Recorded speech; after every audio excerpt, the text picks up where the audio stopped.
Hey everybody in the Facebook group. Sorry, I'm running a little late. I would share the gory details, but they might make some people not want to listen to live broadcasts anymore. For those of you who are new to the group, I'm Mallory. I'm your admin, I'm your host, all that jazz.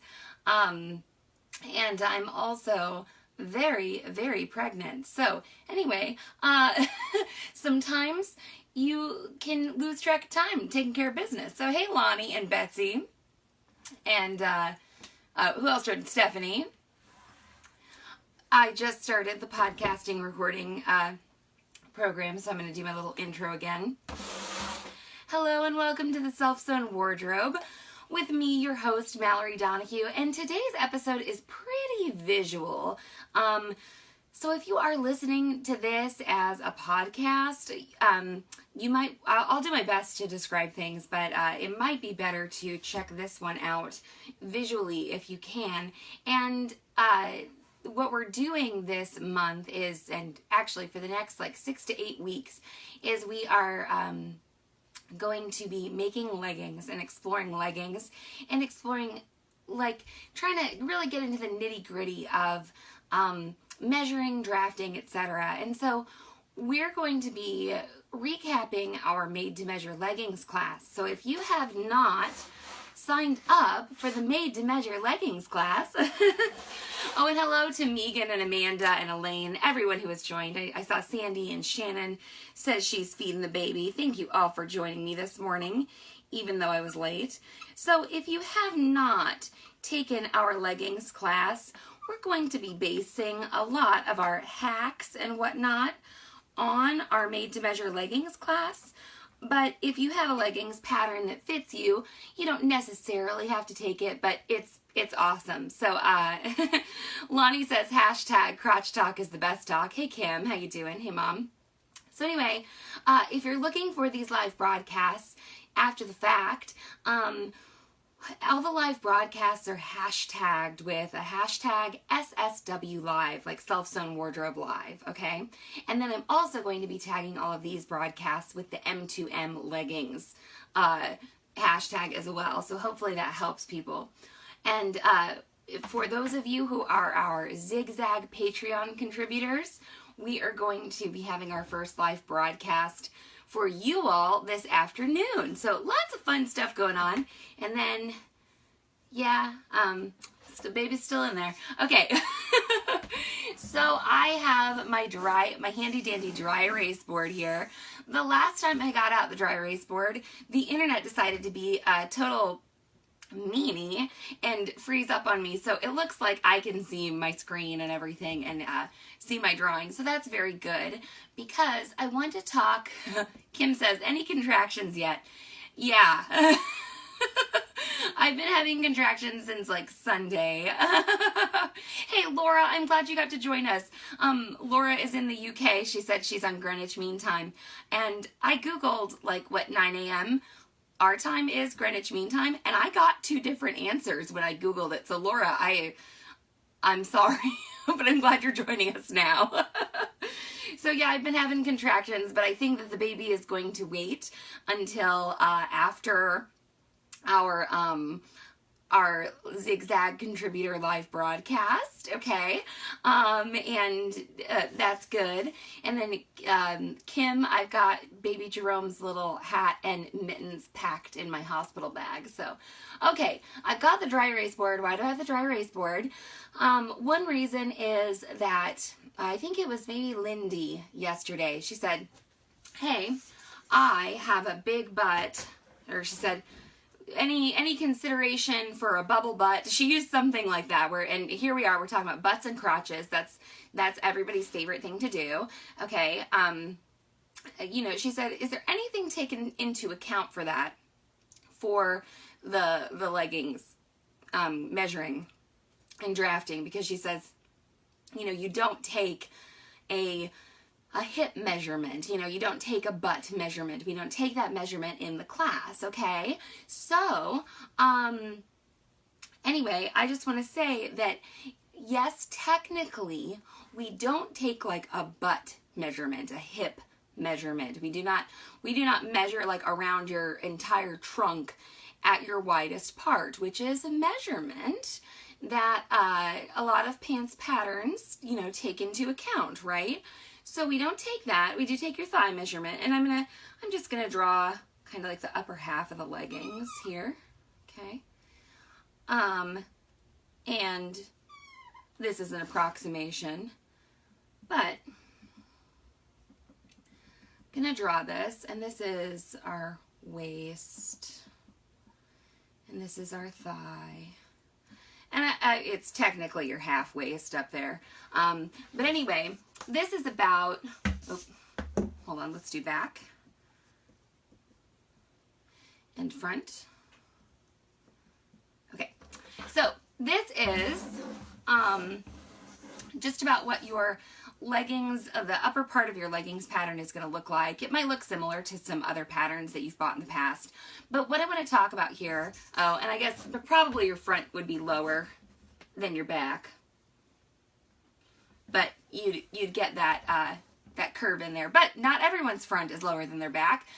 Kim was talking about how her front was like only just a little bit lower than her back, and we made leggings for Evie Hawkins when we were at our Baby Lock event, and her rises were the same. She didn't have a very like voluminous bottom, you know. So, you know, if you're somebody who comes into the group and says, I have a really flat butt, or I have a bubble butt, or I blah, blah, blah, blah, blah.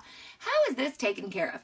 How do we account for big bums or small bums or whatever bum you got? The perfect bum you may have, okay? So this rise measurement here, this vertical line that connects that waist to the thigh, is what helps you account for your body volume, whether it's in the front or the back, okay? It doesn't matter where it's located. When you take your rise measurements, we have you put something flat between your legs, like a yoga block or a book. This is in the videos in the Made to Measure Leggings class, which you can find at sewhere.com/leggings. So, when, you know, we do demonstrate this, but I just want you to, you know, rest assured, hey, when you drape that tape measure over your bum, we tell you to do it straight down the center, but don't like smash your tape measure into your butt crack or anything. Let it ride over, you know, the curve of your bottom. And that is what will take into account your however much or however little bottom you feel you have, okay? So that is what gives you, you know, there's not really a modification that needs to be done for that rise. Now, why does this work here? Why are we not being super precise about a crotch curve or something like that, you may ask? That's because we're making leggings. And we've told you to use fabric that has 50 to 75% stretch. That is very stretchy fabric, right? So we're not, oh yeah, did somebody put up an angry emoji? Lonnie, I didn't see that. So we're not, we're definitely, we're relying on the fabric to stretch, okay? But something that, from Kim's draft, she posted a picture of her draft and then Lonnie commented on it, okay? Kim said, this looks very different from this pattern that I've purchased, and it was the peg legs from Patterns for Pirates. And actually, I think that might be a free pattern.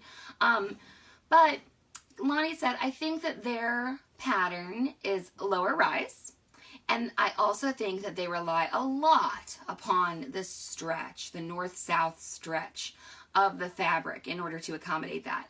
So in a sense, what's unique about the leggings class and working from your measurements is that the leggings aren't going to have to overstretch onto your body.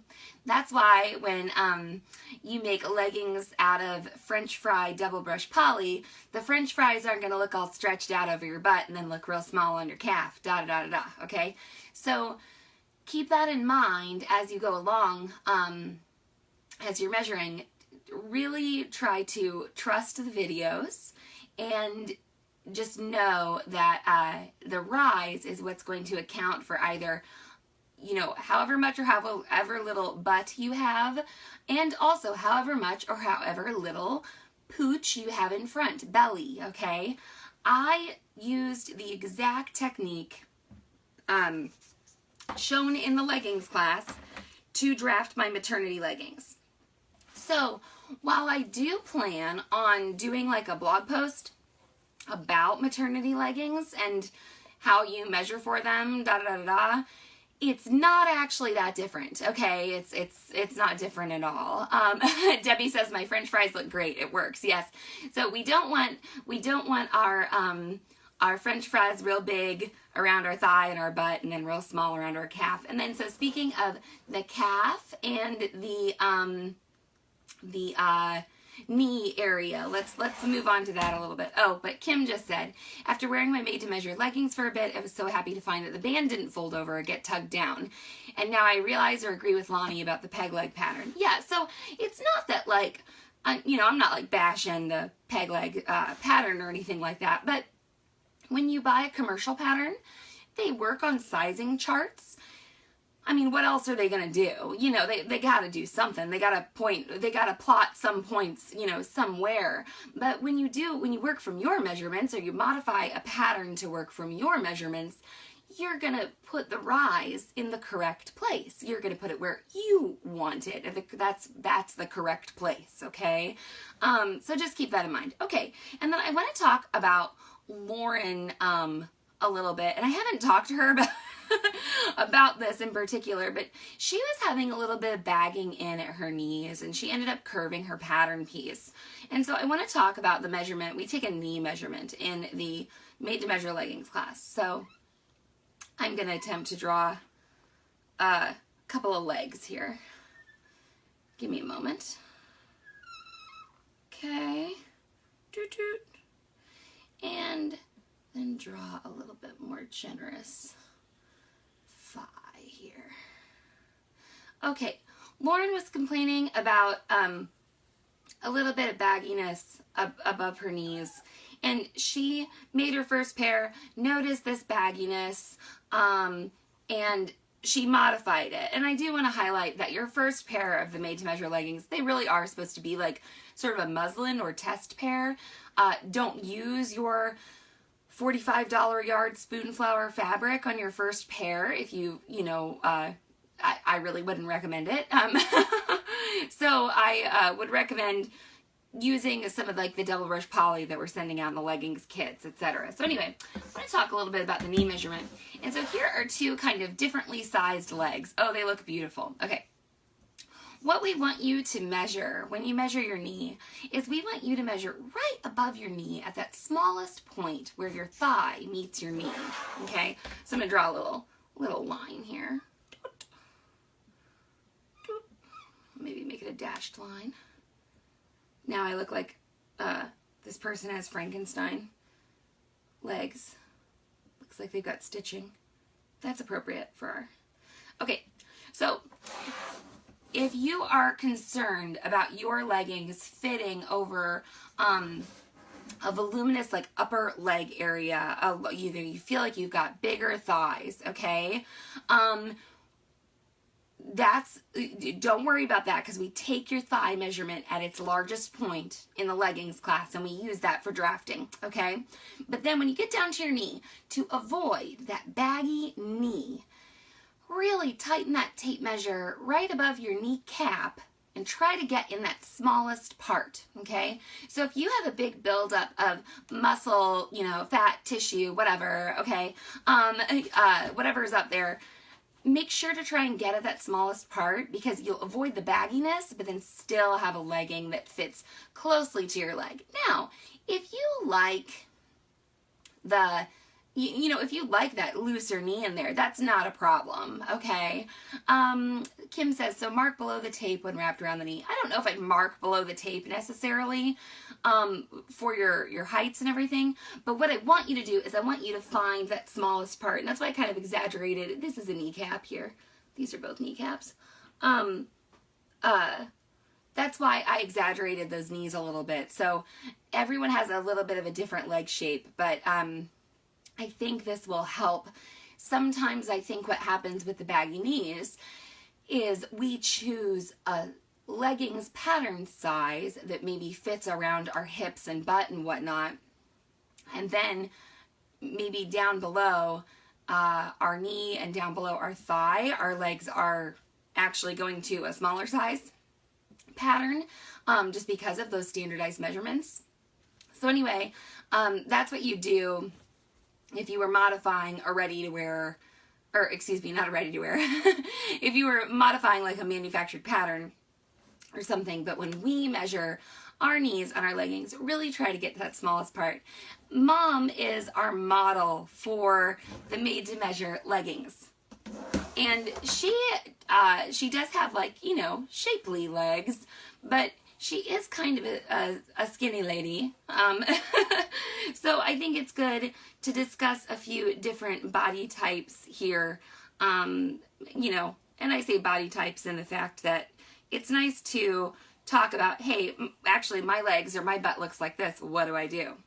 I do want to talk about your natural waist real quick as well. This is something that is difficult for me to demonstrate at the moment because my natural waist is a little bit distorted at the moment. So here, let's just do a person. And this is going to be a little exaggerated, but there we go. Oh, I swear I actually have drawn the figure quite a bit in my life, but you know, it doesn't always translate.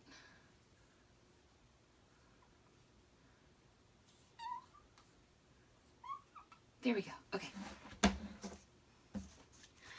Your natural waist. Okay. Your natural waist is really where, like, when we say waist measurement in the class and we tell you to take your rise measurements and all that, you are free to designate the waist wherever you wish, for sure. I mean, you can, you know, if you're like, I love low-rise leggings, or me, I'm wearing a pair of leggings that goes up over my bust so it can go up over my belly. So everyone gets to choose where they want their waist. But for your first pair, it might be good to go with your natural waist. Your natural waist can be found, as Stephanie says, with the I'm a little teapot motion, okay? This is generally your smallest part. It may have nothing to do with where your belly button is, okay? A lot of people were talking about that, you know. So you could have your belly button down here. It might be at your waist, who knows, da-da-da-da-da. But when you bend over and you get that crease, that is where you should decide your natural waist is. It's kind of where that elastic will settle, okay? We tell you to use a piece of elastic in the class in order to define where that waist is. And that's what you should really do for your first pair, okay? Mary says, I remember where my waist used to be. Yeah, it can change. It can change with age and size and, you know, how much you ate that day, etc., etc. So do try and choose your natural waist for your first pair of leggings. I know that some people really hate that position for a pair of pants. Like maybe they're like, oh, it's too high, I don't like it. Well, I am here to give you a little bit of tough love and say, go with that natural waist for your first pair. As you measure yourself, just do it. You can always cut down the waist. Altering your leggings is actually not that difficult, especially since we are working with very stretchy fabric. And just keep that in mind as you're going along. Do try and choose that natural waist. And then I'm going to back up to kind of where we started off this broadcast for my, well, this is a little bit more about drafting. Maybe I shouldn't go into this yet. This could be another, it's a little bit about the crotch curve, okay? So maybe I'll save that for something else. But what I do want to say is make sure that you are measuring yourself accurately with the Made to Measure leggings class, and keep these tips in mind about giving yourself full credit for your rises. If these are measurements you haven't taken before, you know, take your time. Know also that different courses, different patterns, different instruction manuals are going to tell you that rise means different things, okay? So, like, don't, you know, if you're like, oh, I thought rise was this because I read some other pants making book, or, you know, someone else calls rise this, or da da da da da da. It's not wrong. Like, we're not saying that we're the only people who know what rise is, but this is what rise is for these leggings, okay?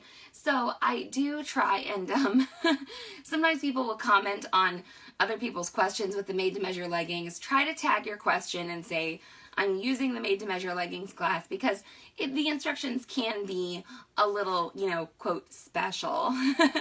And then talking about the crotch, I'll just talk, it doesn't hurt. It won't hurt to put the information out there again. Okay. Thigh. Let's pretend this is the waist. Okay, I'm going to call mom a skinny lady again. She doesn't have, you know, in the grand scheme of things, like very, quote, large thighs. And, you know, we talk large, small, blah, blah, blah. ZD and I have costumed a ton of people. We've helped a ton of people sew clothes for themselves.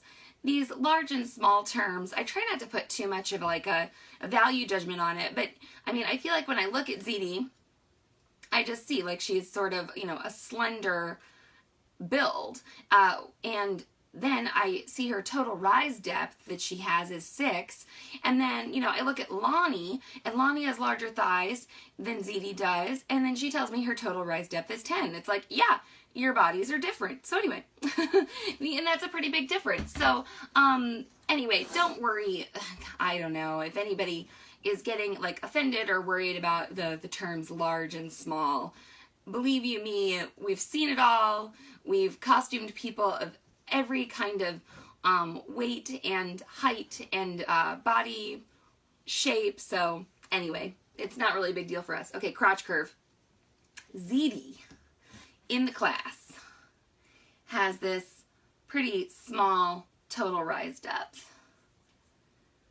And her thigh measurement, which is that bottom horizontal line there, it kind of lines up really nicely with the dressmaker's curve. Okay, she lays the dressmaker's curve ruler onto her perpendicular lines here. Okay, so she's got her back rise, that's BR, front rise, this is her half waist, and this is her thigh. And what happens is it's very simple for ZD to draw this curve. The ruler kind of just lays there for her, okay?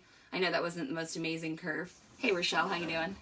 And then the same thing for the back rise, okay?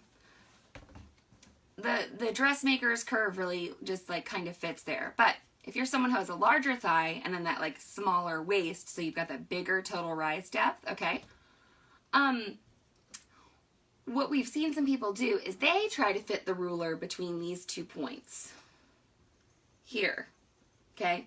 So these were ZD's 2 points that she needed, but if you are like Lonnie and you have that bigger total rise depth, your 2 points are farther away. You do not just want to lay that ruler down between these 2 points like that. Let me draw that line more boldly. Okay. Really, almost everyone's crotch curve should look very similar, okay? It should not look like this front crotch curve that I've got here. If you think about this, if you've carefully measured your front rise, you've carefully measured your thigh and your waist and everything, and then you've got your perpendicular lines, and then you just try to like basically draw like a diagonal line between your waist and your thigh, you've completely negated all of that measuring that you took. Okay, this line here is much shorter than what you would get from this perpendicular line. So what I'm saying is ZD's crotch curve, while the thigh isn't as long as other people's thighs might be, your crotch curve should almost look very similar to ZD's, except that your thigh line might move out more horizontally. So Kim said, and this is actually something that got brought up with Kim too, She said, I probably got a demerit because I use my flexible curve instead of my dressmaker's curve. No, not at all. The dressmaker's curve can be a very useful tool, but like ZD says, you can freehand this too if you feel confident in doing so. And then what Kim also did is she had made her curve, she'd negated all of this horizontal thigh line here. Okay, so her crotch curve looked a little bit like this. Okay, and I said, no, no, no, tighten that curve to those perpendicular lines that you got, and then leave yourself some flatness. So do not be afraid of vertical and horizontal flatness of your crotch curve. It's totally okay. It won't look quite like ZD's draft because she doesn't have a big difference between her thigh and waist, and that's where this comes in. Now, I have written a blog post clarifying the crotch curve with exactly, well, with much nicer graphics than this, okay? So if you're like, what the hell is Valerie talking about? Don't worry, there is a blog post, and we kept with our literary theme. A few of you may know that we used to have a class. We used to have a class at our store called Hemingway's, and so I was trying to come up with something clever for naming this blog post, and what I did was I said for whom the crotch curves instead of for whom the bell tolls. So Hemingway theme. So Jacqueline says, so how would a maternity crotch work? How would a maternity curve crotch work? So this, Jacqueline, if you didn't see the beginning of the broadcast, all of the belly room is accounted for in your rise, okay? So my leggings had the same crotch curve. No real difference in the crotch curve, okay? But I'm trying to get the cap off this marker. But my front rise ended up being just about the same as my back rise. And then my belly goes in here and stretches out the fabric. And I drafted these leggings that I'm wearing right now. I drafted them when I was 17 weeks pregnant. And I am now 35 and 4 days, and they still fit. Now, I used very stretchy fabric. You know, the double brush poly that's getting sent out in your kits, so you will have that, okay? But you don't have to really do much extra to account for that maternity belly or that belly or, you know, your butt from squats or your butt that you got from, you know, your Aunt Jane, whatever. The measurements really do stay the same. So it's, Jacqueline, if you're making leggings for yourself and you're pregnant or for someone else and they're pregnant, it's actually not that difficult. It's lovely. It's great, you know.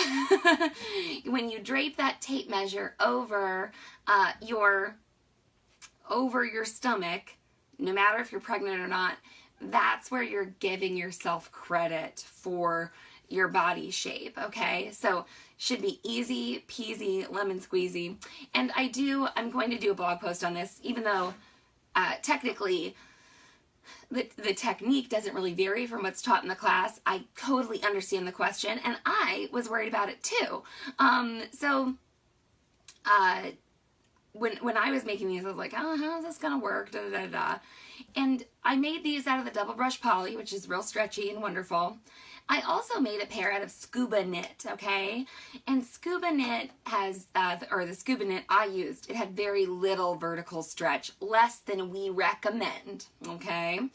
But I wanted to experiment with it. So I experiment with it, and I can still wear those leggings, but they won't go up over this bigger belly now, okay? They just don't have that vertical stretch, you know? So it's not like that they're bad or anything, but I've worn them to swim in, and they're fine, but definitely my belly has grown a lot. But if you want maternity leggings that are going to grow with you throughout your pregnancy, I'd recommend choosing a very stretchy fabric like the double brush poly in order to give them a lot of longevity. Okay, but yeah, then just jump into it and make yourself some leggings. You'll be very happy. One of the hacks that we're going to discuss first, and this will be in a couple weeks here after we discuss drafting and everything, is the power mesh waistband hack. Now, that maybe is one that I wouldn't recommend for pregnant people. You know, maybe you want it, maybe you don't. The power mesh waistband, though, gives you a waistband that is much more stable and less stretchy. The power mesh stabilizes your knit, and it can give you a little bit of like a control top or just a smoothing action, which, you know, if you want your belly to be smoothed out while you're pregnant, you know, it's not really going to happen. Now, that being said, I cannot wait to have this baby and then be able to make myself a pair of leggings with the power mesh waistband, because I really like that look. I like that treatment. I like putting those seams at the side, so then you have that flatness sort of across the belly, which has always it's always a problem for me. I'm very self-conscious about my stomach especially when I'm not pregnant. When I'm pregnant, I don't really feel self-conscious about my stomach. So, and then mom says, yeah, power mesh waistband for postpartum. So maybe that could offer a little bit of like support, because we've talked about diastasis in this group before and things like that. Okay, so I think that's pretty much my my broadcast for today. And if you have not purchased the Made to Measure Leggings class, it's a grand time. A lot of people here have already purchased it. They've made leggings. They'll be able to help you and answer questions. And then I love for different people to give me their input too, because I can write some clarifying blog posts. We can add in any materials in the class if we need to. Kind of like that crotch curve blog post has been a really great thing, you know, to have. So keep that in mind. For those of you who ordered leggings kits, I had to reorder double brush poly and power mesh. I had no idea that they would be so popular. And so on this reorder, what happened is I've